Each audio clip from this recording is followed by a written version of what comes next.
अब एक बात सावधानी से सुनिएगा। शायद शिव महापुराण के माध्यम से अभी तक ये बात सामने नहीं आई, पर शिव पंचायत कथा में आ रही है। तो सावधानी से सुनना। एक प्रश्न हमारे भीतर खड़ा होता है, जब हम सूर्य नारायण भगवान को अर्घ देते हैं, जल चढ़ाते हैं, तो वो जल पृथ्वी पर जब गिरता है तो उसके छींटे हमारे शरीर पर लगते हैं। क्या वो ठीक है? क्या वो श्रेष्ठ है? तो शिव महापुराण की कथा कहती है, जब हम सूर्य को अर्घ देते हैं, सूर्य को जल चढ़ाते हैं, वो पानी जब पृथ्वी पर गिरता है, उसके छींटे हमारे शरीर पर लगते हैं, तो वो श्रेष्ठता का भाव निर्मित करते हैं। वो गलत नहीं हो सकता। कारण अब वो भी समझ लीजिए।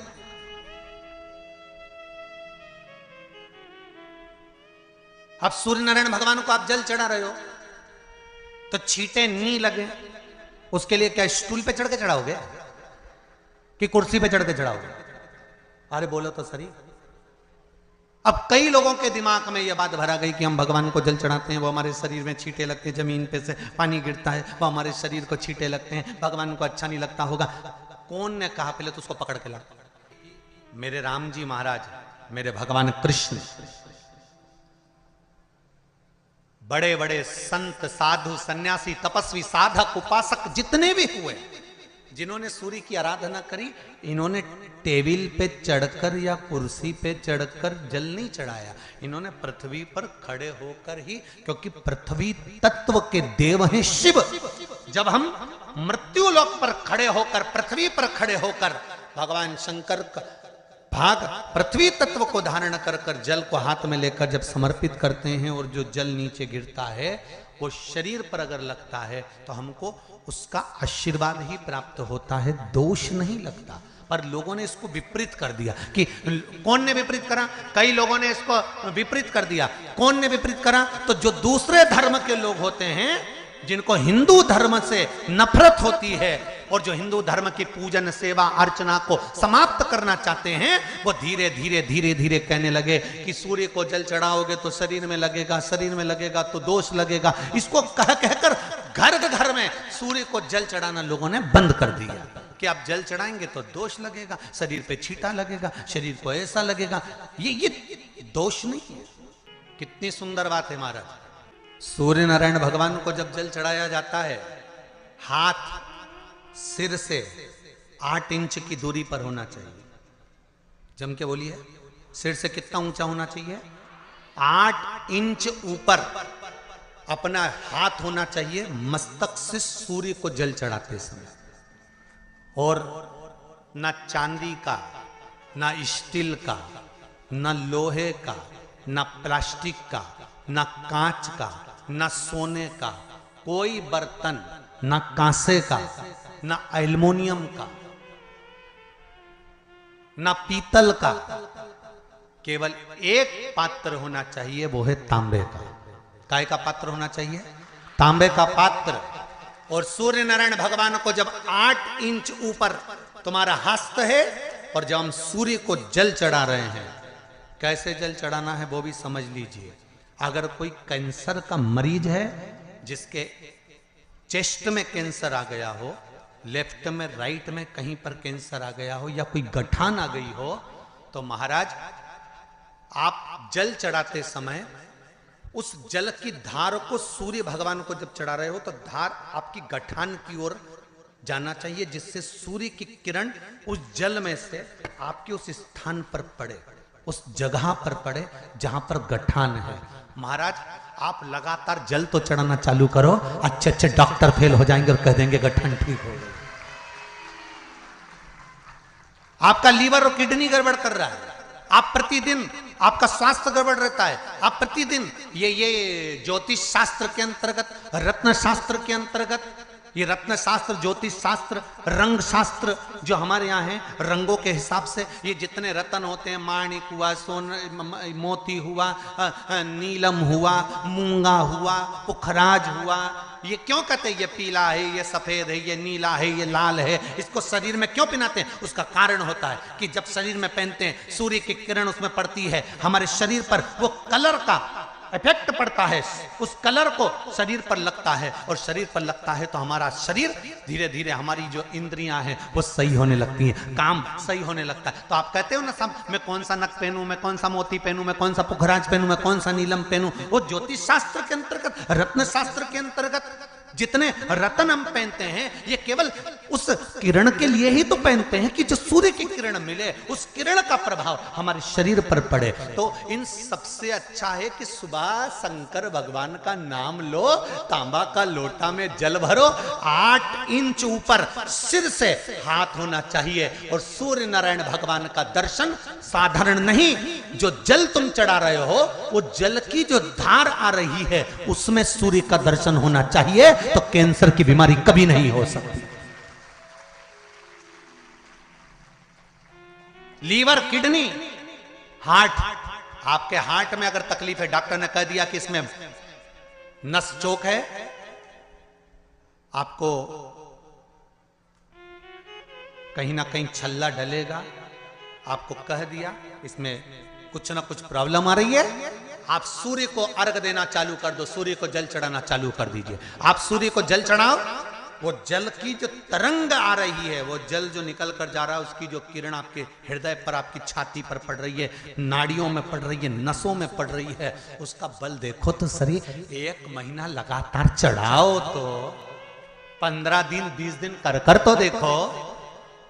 क्यों राम जी महाराज जल चढ़ाते थे, क्यों भगवान कृष्ण जल चढ़ाते थे सूर्य को, क्यों दशरथ जी महाराज जल चढ़ाते थे, क्यों कश्यप ऋषि जल चढ़ाते थे सूर्य को, सारे 33 कोटि देवता, सारे ऋषिवर, साधु संत सन्यासी तपस्वी साधक उपासक सब भगवान सूर्य को अर्घ दिया करते थे। क्यों देते थे, किस लिए? सूर्य नारायण भगवान को जल चढ़ाते समय आपके पंजों की एड़ी ऊंची नहीं होना चाहिए, ध्यान दीजिएगा। आपका पंजा पांव का पूरा की पूरा जमा होना चाहिए भूमि पर। हाथ कितने इंच ऊपर? 8 इंच ऊपर होना चाहिए। जल जो गिरे, सूर्य की किरण, सूर्य का दर्शन उस जल की रोशनी में करना चाहिए। क्या होगा उससे?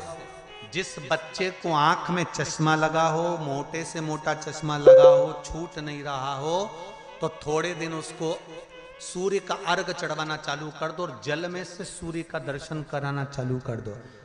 सूर्य का दर्शन जल में से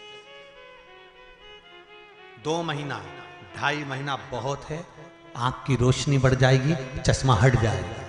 आप कर देखिए। अब एक प्रश्न और खड़ा होता है सूर्य को अर्घ देने का। गुरुजी, पंचदेव पंचायत में सूर्य नारायण भगवान शंकर की पंचायत में हैं। सूर्य नारायण को हम फ्लैट में रहते हैं, हम फ्लैट के अंदर रहते हैं, तो हम फ्लैट में रहते हैं, हमारे यहाँ अगर छज्जा नहीं है, हमारे यहाँ जगह नहीं है, तो हम सूर्य को अर्घ कैसे दें? तो महाराज खिड़की तो होगी, अगर घर में फ्लैट में पानी ढुलेगा और आप लोग नहीं समेट सकते तो एक बाल्टी रख लो, एक पात्र रख लो, पर सूर्य नारायण भगवान को अर्घ देकर रोशनी शरीर पर पड़ना चाहिए। जिंदगी में कभी कोई बड़ी बीमारी नहीं आ सकती। कितने लोग देते हैं सूर्य को अर्घ? जरा हाथ उठाओ। बहुत बढ़िया, बहुत जोरदार।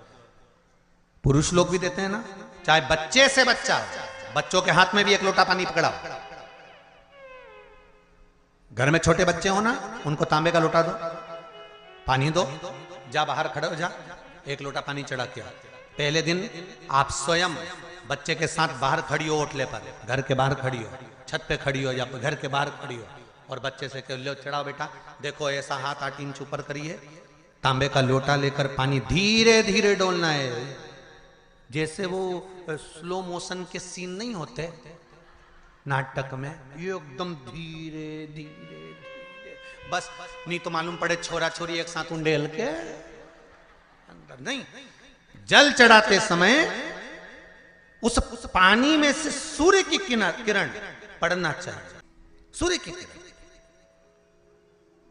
एक बात और कहना चाहूंगा, अगर आप लोग स्वीकार करेंगे तो, अगर कहीं आपको लगता हो कि बच्चा पढ़ने में कमजोर है, विद्या में कमजोर है, रिजल्ट अच्छा नहीं आ रहा, पढ़ने में कमजोर है, वो पढ़े अपनी जगह पढ़े, वो कार्य करे अपनी जगह करे, मेहनत करे अपनी जगह करे।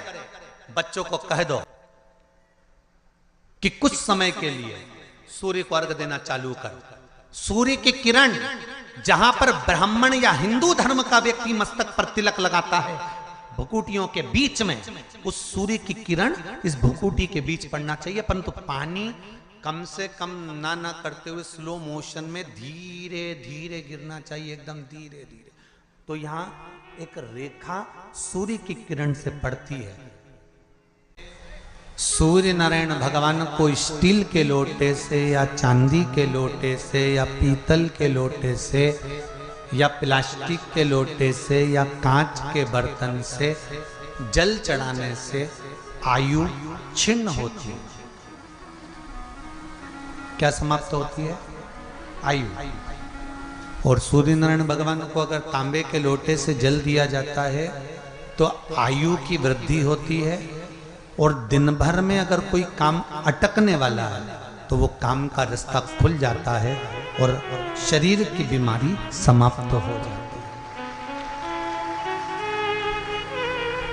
शरीर की बीमारी समाप्त हो जाती है। एक नियम बना लो कि हमारे शरीर को, क्योंकि दिन भर हम दुकान पे बैठे रहते हैं, नौकरी में लगे रहते हैं, सर्विस में लगे रहते हैं, अगर मुंबई, पूना, चेन्नई, मद्रास आदि का अधिक बड़ी बड़ी सिटियों में लोग रहते हैं तो उनको ऑफिस जाना पड़ता है, सवेरे से जल्दी उठते हैं, काम करते हैं, दिन भर ऑफिस में लगे रहते हैं। व्यापार करने वाला व्यक्ति व्यापार करता रहता है, नौकरी करने वाला व्यक्ति नौकरी करता रहता है, धंधा करने वाला व्यक्ति धंधा करता रहता है, ठेला चलाने वाला, गाड़ी चलाने वाला गाड़ी चलाता रहता है। घर की माताओं को एक नियम चालू कर देना चाहिए। क्या नियम? क्योंकि जान है तो जहान है। बोलो सही है कि गलत है? शरीर में रोग आ गया, बीमारी आ गई और तुमने 5 लाख रुपए महीना भी कमाया, मान लो, एक सरल भाषा में समझ लो, 5 लाख रुपए महीना तुम कमा रहे हो, 4 लाख रुपए महीना तुम कमा रहे हो, और शरीर में बीमारी आ गई। अब वो 5 लाख रुपए तुम्हारे कमाए हुए किसी काम के हैं क्या? हॉस्पिटल में जाओगे, दवाई में, गोली में, जांचों में वो समाप्त होते चले जाएगा। तुमने कमाया किसके लिए था? अपने बच्चों के लिए। मेहनत किसके लिए करी? अपने बच्चों के लिए। परिश्रम किसके लिए करा? आगे बढ़ने के लिए। और मालूम पड़ा कि तुम बीमार पड़ गए, जितना तुमने कमा कर जोड़ा था वो सब तुम्हारी बीमारी में लग गया। तो ऐसा कमाना कोई फायदे का है क्या? कमाओ, दिल से कमाओ, जितनी तुम्हारी कैपेसिटी है उससे दुगना कमाओ, पर उसके साथ एक काम चालू करो कि तुम अंतिम क्षण तक, जब मौत तुम्हारे दरवाजे पर आए, तुम्हारी उम्र जब पूरी हो, तब तक भी तुम बीमार नहीं पड़ो। उसके लिए एक काम चालू कर दो। हमें तांबे के लोटे में पानी भरना है, सिर से 8 इंच ऊपर रखना है, सूर्य को अर्घ देना है, और जो पानी नीचे गिरेगा उस पानी में से सूर्य का दर्शन करना है। वो पानी जब हमारे शरीर के इस हृदय रेखा के सम्मुख से, इस कपाल रेखा के बीच में से, मध्य से उस पानी की धार जब सूर्य की किरण देगा तो हमारे शरीर में कोई बड़ी बीमारी, ना कैंसर, ना लीवर, ना किडनी, कोई अटैक पटैक आ ही नहीं सकती। मेरा बच्चों से भी निवेदन है कि आप अपने पापा से कहो, आप अपनी मम्मी से कहो, और बड़ों से निवेदन है वो अपने बच्चों से कहो। बुजुर्ग माताओं से निवेदन है, अगर आप अपने बच्चों को सुखी देखना चाहती हो, बीमारी में पैसा नहीं लगाना चाहती, आप अपने बच्चों को अंत समय अपनी आंखों से उसको तड़पता हुआ नहीं मरना देखना चाहती, तो सूर्य को अर्घ देना चालू कर दो। क्योंकि सूर्य की किरण जल के साथ जब इस शरीर पर पड़ती है तो शरीर में कोई बीमारी टिक ही नहीं सकती। ये श्रीमद् शिव महापुराण की कथा कह रही है। ये ज्योतिष शास्त्र कहता है, रंग शास्त्र कहता है। हमारे जितने ज्योतिष शास्त्र हैं, रंग शास्त्र हैं, नग बताते हैं, मोती बताते हैं, नीलम बताते हैं, पन्ना बताते हैं, ये सब क्या पहनाते हैं? रंग का क्यों पहनाते हैं? क्योंकि रंग का इफेक्ट इस शरीर पर पड़ता है। कपड़े कौन से कलर के पहन रहा है उसका इफेक्ट इस शरीर पर पड़ता है। उसी तरह 8 इंच ऊपर मस्तिष्क से तुम्हारा हाथ होना चाहिए, तांबे के कलश में जल होना चाहिए और सूर्य को देखकर उस जल की धार में सूर्य को जल दीजिए। जिंदगी में बीमारी तुमको नहीं घेर सकती, और बीमार हो भी गए हो तो 15-20 दिन करके देखने में कुछ नहीं जाता। बाद में मत करना, सियोर वाला हमारा झूठ बोल रहा होगा, उसमें क्या दिक्कत